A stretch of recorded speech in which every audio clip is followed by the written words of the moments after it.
Bismillahirrahmanirrahim. Assalamu alaikum. Hürmetli televizyon İstiklal Günlük haberlerimizi görüşünlerine kızgın karşıladığımız. Ben Abdullah Yılgun. Programımızda vatanımız Şarkı Türkistan ve dünyada bulup atkan gün tertipteki haberlerini huzuruna sunuşturuşumuz. Qanamsız diqqatinglar ekranımız olsun.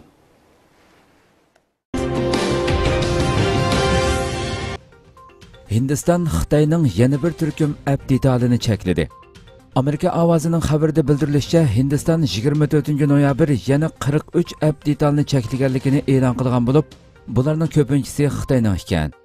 Xabarda qayd qilinishicha, Hindiston elektron va uchur texnika ministrligi seshanba kuni bayonot e'lon qilib, bu qarorning aloqador belgilimlarga asosan chiqarilganligini, cheklangan detallarning Hindistonning egilik huquqi, zamin butunligi va davlat bexatarligiga tahdid shakllantirganligini bildirgan.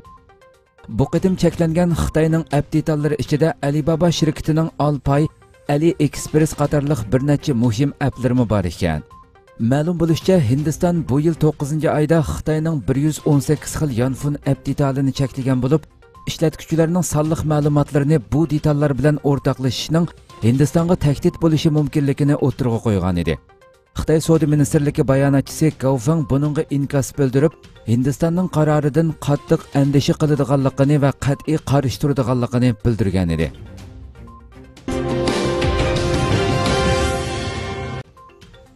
Sharq Turkistonda o'smirlar emgak kuchiga aylanmoqda. Bugun ijtimoiy uchur vositasi tarqalgan sinda kichik bir Uyg'ur qizning inisi bilan yong'oqlarni postidan ayirayotgan ko'rinish ko'rsatilgan. Mazkur sinni bir Xitoy ayol singa olgan bo'lib, ulardan qancha yoshga kirdingiz, bugun maktabga bormamsizlar degandek savollarni so'ragan. Uyg'ur qiz o'zining 11 yoshga kirganligini, bugun maktabga bormaganligini aytgan. Xitoy sinning tushuntirishiga bu qizning onasi bilan birga yong'oq posti oqlab ishlaganligini, 1 kilogram yong'oqni postidan ayirsa 1 yuan 2 mo ish haqqi oladiganligini, kunda 50 kilogramni tugutalaydiganligini yozib qo'ygan. Bundan burunmi nurg'unlagan sillarda buningda kichik bolalarning bovisi yoki momisi bilan bozorlarda meva setayotgan, etiz eriq ishlarini qilayotgan ko'rinishlari tarqalgan edi. Yaqinqi yillardan beri Xitoyning Sharq Turkistondagi irqiy qirg'inchilik va keng ko'lamli tutqun qilish jinoyati natijasida nurg'unlagan oilalar vayron bo'lib, 100 minglagan Uyg'ur farzandlarining ba'zilari yetimga aylangan bo'lsa, ba'zilari onasi yoki bovi mo'milari bilan yolg'iz qolmoqda. Bular bir tarafdan xitoylashtirish ma'arifini majburiy boshdan kechirsa, yana bir tarafdan turmush qiyinchiligini hal qilish uchun cho'nglarga o'xshash ishlashga majbur bo'lmoqda.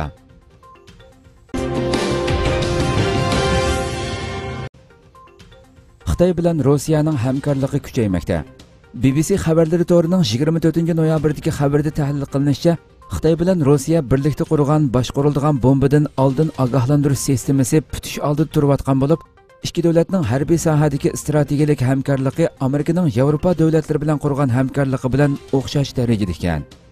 Xabarda qayd qilinishicha, mazkur sistema Rossiyaning Tundra oldin ogohlantirish sun'iy hamrohi va Xitoy tavalligida qurilgan Voronezh yiroq masofalik boshqariladigan bombadan oldin ogohlantirish radar punkti asosida shakllangan ogohlantirish sistemasi ekan.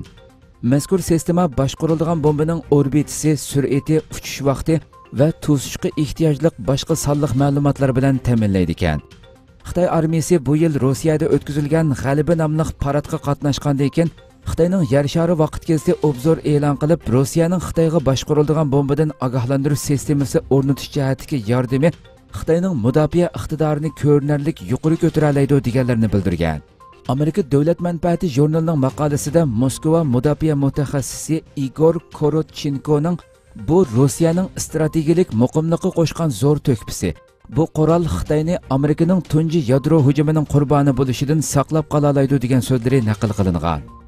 Bildirilishicha, oldingi oyda Rossiyada o'tkazilgan 16-navbatlik Valday xalqaro munozara klubi yig'inida Rossiya prezidenti Putin Xitoyning boshqariladigan bombaga qarshi ogohlantirish sistemasi o'rnatishiga yordam beradiganligini e'lon qilib, buning Xitoyning mudofaa iqtidorini o'stiradiganligini aytgan. Shuningdek, Xitoy bilan Rossiya 60 million dollar qimmatidagi ogohlantirish sistemasining yumshoq detallarini taraqqiy qildirish to'g'risida to'xtam imzolagan. Ma'lum bo'lishicha, Davlat manfaati jurnalining dokladida Rus amaldorining so'zi naql keltirilib, Xitoy bilan Rossiyaning ogohlantirish sistemasi jihatidagi hamkorligining Rossiyaga foydali ekanligi, Rossiyaning yana Xitoy bilan uchurlardan tang bahramand bo'lish va Xitoy radarlari bilan uchur almashtirishdan nafga erisha oladiganligini. Shundaq bo'lganda Rossiyaning bexatarligini Sharq tarafdan texmi yaxshi kafolatlantirgili bo'ladiganligi bildirilgan.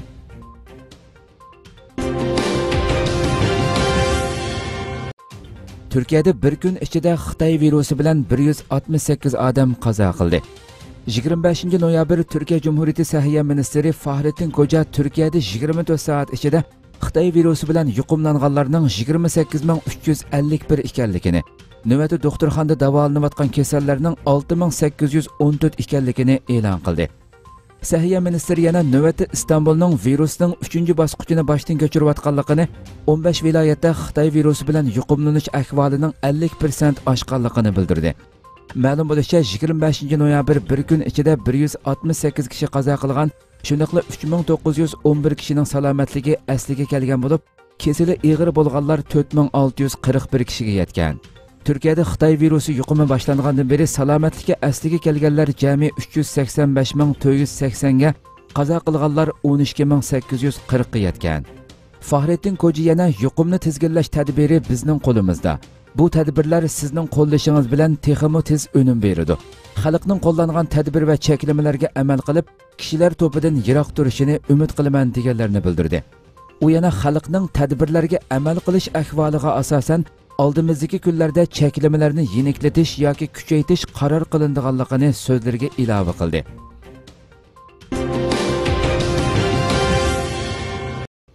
Trump bu saylamning haqiqiy g'olibi biz demokratchilar aldamchilik qildi dedi. Amerika Qo'shma Shtatlari prezidenti Donald Trump 3-noyabrdagi prezidentlik saylamining haqiqiy g'olibining o'zi ekanligini ilgari surdi. Donald Trump 3-noyabrdagi prezidentlik saylamining haqiqiy g'olibining o'zi ekanligini ilgari surib, biz bu saylamni qaytarishimiz kerak. Biz ehtiyojli bo'layotgan birdan-bir narsa bizning so'zlarimizga obdan quloq soladigan sotchilardir dedi. Trump Pensilvaniya shtatlik parlamentining saylamga xiloflik qilish da'volariga munosabatlik yig'iniga telefon orqali bayonot berib, biz barliq xalqliq shtatlarda nohaqchilikka uchradik. Bu saylamlarda zo'r ko'lamda chiriklik yuz berdi dedi. Saylam musofasining texi oxirlashmaganligini, qonunli shaklda tashlangan biletlar sanalgan taqdirda g'alaba qiluvchining o'zlari ekanligining o'ttirg'i chiqadiganligini ta'kidlagan Trump, demokratchilar bu saylamda utirib qo'ydi. Ular saylamda aldamchilik qildi dedi. Trump o'zlarining saylam natijasiga e'tiroz bildirib sungan arizlardimi adolatsizlikka uchraganligini ilgari surib, biz bu saylamni cho'qim qaytarishimiz kerak. Biz ehtiyojli bo'layotgan birdan-bir narsa bizning so'zlarimizga obdan quloq soladigan sotchilardir deganlarni qayd qildi.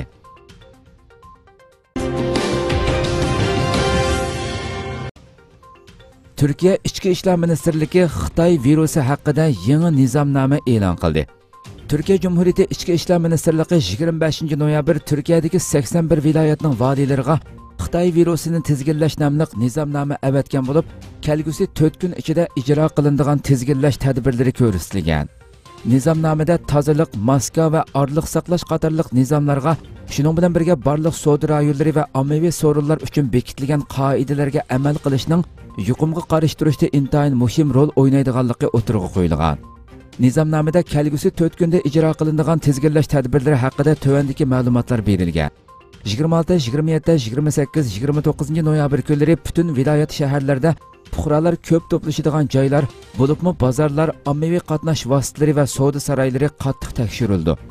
Ommaviy qatnash vositalari bir-birlab tekshiriladigan bo'lib, yo'lovchilarning son cheklamasi, HES kodi, maska taqash va qatnash vositalarida zarur bo'lgan boshqa tozalik tadbirlari tafsiliy tekshirildi. Har bir bozor uchun ayrim bozor boshqaruvchi munosabatlik yerlik hukumatlar tomonidan belgilandi. Savdo saroylarda birla vaqtda oylana oladigan kishilarning soni va xizmat vaqtlariga qo'yilgan cheklamalar texmi ching tutiladi. Havo almashtirish sistemasining normal ishlamaganligi tekshiriladi. Yaqinqi 1-2 hafta ichida Turkiyadagi Xitoy virusi yuqumi qaytadan kuchayib ketgan bo'lib, Turkiyada yashayotgan Uyg'urlar ichidami yuqumlanuvchilar xeli ko'payib qoldi. Hatto Uyg'urlardan bir necha yashangan kishi Xitoy virusi sababli qazo qildi.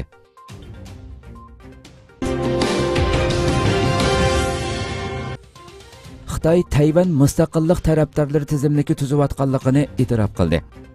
Amerika ovozining bugungi xabarda bildirilishicha, Xitoy Tayvan mustaqilligini qo'llovchilarga taqobil turish maqsadida Tayvan mustaqillik tarafdorlari tizimligini tuzib chiqqanligini rasmiy e'tirof qildi. Xitoy Tayvan ishlari ishxonasining bayonotchisi Jo Fenglian 25 noyabr qarorlik muxbirlarni kutib olish yig'inida bu tizimlikning nihoyatda oz sondagi Tayvan mustaqillik tarafdorlari va ularning qo'llovchilariga qaratilganligi, hargizmi Tayvan xalqiga qaratilmaganligini bildirgan. Ammo tizimlikka kirgizilgan kishilarning soni va qachon e'lon qilinganligi haqida to'xtalmagan. Bildirilishicha, Jo Fenglianning bayonoti Hong Kong nusxasidagi davlat bexatarlik qonunining yo'lga qo'yilish oldidagi vaqtni eslatdi ekan. Xitoy amaldorlari o'z vaqtida Hong Kong davlat bexatarlik qonunining faqat chekidan oshganlarni maqsad qilganligini tilga olgan. Xitoyning bu harakati qarshi fikrdagilarni jazolashni kuchaytirganligidan derak beradi ekan. Hong Kongning axborot gazeti to'ri bu oyning o'ttirida Xitoy doiralarining Tayvan mustaqillik tarafdorlarining tizimligini tuzayotganligini, tizimlikka kirgizilganlarga qattiq jazo va tadbir qo'llanganligini, jumladan Xitoyning bo'lgunchilikka qarshi turish qonuni, jinoiy ishlar qonuni va davlat bexatarlik qonunidagi boshqa moddalarga asosan umrlik javobgarligini surishti qilishga tayyorlanganligini oshkorlagan. Rasmiy e'lon qilinmagan atalmish Tayvan mustaqilligi tarafdorlari tizimligi Tayvan va Hong Kongdagi faoliyatchilarni hayron qoldirgan. Oldingi oyda Tayvanda o'tkazilgan ro'y sinash natijasida ko'rsatilishicha, Tayvandagi 23 million aholi ichida mustaqillikni qo'llaydiganlarning soni 16 yildan buyongi eng yuqori saviyaga yetgan bo'lib, 63.4% Tayvanlik Tayvanning tinchlik yoki urush vositasi bilan mustaqil bo'lishini qo'llaydi ekan. Navbatda mustaqillik Tayvan jamoat fikrining asosiy iqimiga aylangan.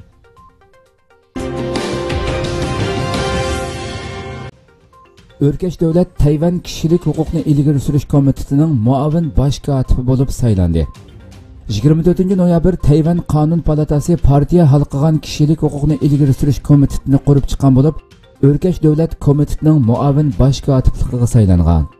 Ma'lum bo'lishicha, mazkur komitet Tayvan nusxasidagi Magnitskiy qonuniga turtki bo'lish, shundaqli Hong Kong, Tibet va Sharq Turkistondagi kishilik huquq masalasiga ko'ngil bo'lishni nishon qiladi ekan. Ayni vaqtdagi Tiananmen o'quvchilar harakatining boshlamchilaridan biri bo'lgan O'rkash davlat mazkur komitetining muavin bosh kotibi bo'lib saylangan. U yig'inda so'z qilib, Tayvan bilan Xitoyning bir davlat emasligini, Tayvanning kishilik huquqni o'z kimligi qilgan asosda shundaqla yordamsuyar davlat sifatida xalqarodagi tegishlik o'rniga erishishini umid qilganligini bildirgan. Kökay insoniy yordam jamiyatining xizmatlari davomlashmoqda.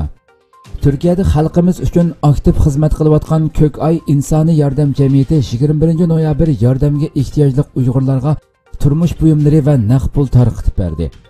Bu qitimliq yordamda qiyinchiligi bor Uyg'urlarga 1000 quti meva suyi, 600 kilo sut va qatiq, 500 xalta un, 550 quti 5 kilogramlik yog', 400 bo'loq tuxum, 600 kilogram har xil yemaklik, 500 yeshik turlik tozalik buyumi, 750 kilogram zaytun, 100 tal adiyal qatorliq buyumlar tarqatib berildi.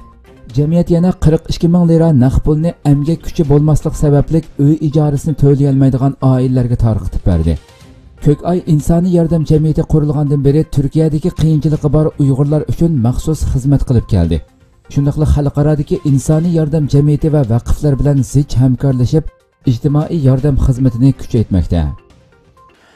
Hurmatli televizor ko'ruvchilar, shuna qilib bugungi xabarlarimiz shu yerda oxirlashdi. Inshaalloh atigi xabarimizni ko'rishgacha sizlarni Janobiy Alloh topshiramiz. Shuna qilib program oxirida ekran orqasidagi barcha xizmatdoshlarimga ko'pdan ko'p rahmat aytaman. Assalomu alaykum va rahmatulloh.